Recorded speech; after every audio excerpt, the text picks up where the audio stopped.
Ümmetim 73 fırkaya ayrılacak. Biri fırkayı naciye olacak hadisi doğru mudur? Evet, bu hadis bazı kaynaklarda var. Bunu hadisçiler öncelikle incelediler. Hadisin gerçekleri pek yansıtmadığı konusunda bir kanaat oluştu.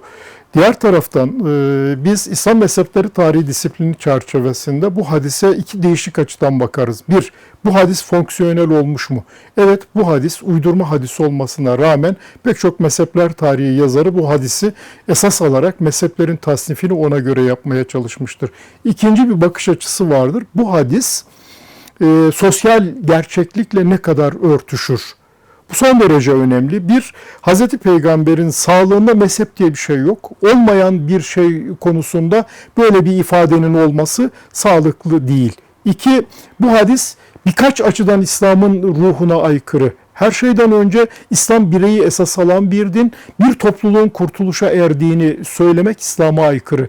Bir üçüncüsü, bu hadis sanki bölünme, parçalanmanın meşruiyetine işaret eder gibi bir yapı içerisinde. Ya bu mutlaka olacak. Halbuki bunu Kur'an'ın bütünlüğü içinde değerlendirirseniz Cenab-ı Hak diyor ki hepiniz birden Allah'ın ipine sımsıkı sarılın, ayrılmayın. Onun dışında pek çok ayette dinlerini parça parça yapanlar gibi olmayın. Mesela bu fırkalar, mezhepler konusunda son derece dikkat çekici bir ayettir. Diyor ki küllü hizbin bima ledeyhim ferihun. Her hizip, her topluluk sadece kendi sahip olduğuyla övünür. Aslında işte bu ayetleri yan yana getirdiğinizde bu hadisin Kur'an'ın kurucu ilkelerine de aykırı olduğunu açıklıkla görmek mümkün. Bir başka boyuta daha işaret edelim bu vesileyle. 73 fırka dediğiniz andan itibaren toplum iman noktasında iki kategoriye ayrılıyor. 72 fırka cehennemlik, bir tanesi cennetlik.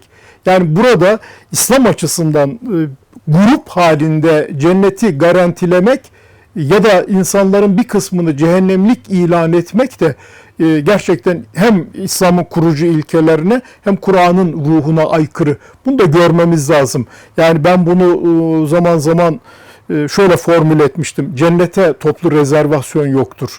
Yani bir grup olarak cenneti garantilediği düşüncesi İslam'ın ruhuna aykırıdır. Bunun tersi de doğrudur.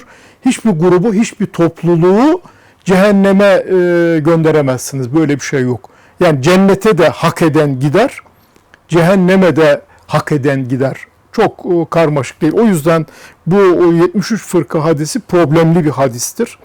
Ve İslam'ın ruhuna aykırı olduğunu bir kez daha söylemekte fayda görüyorum.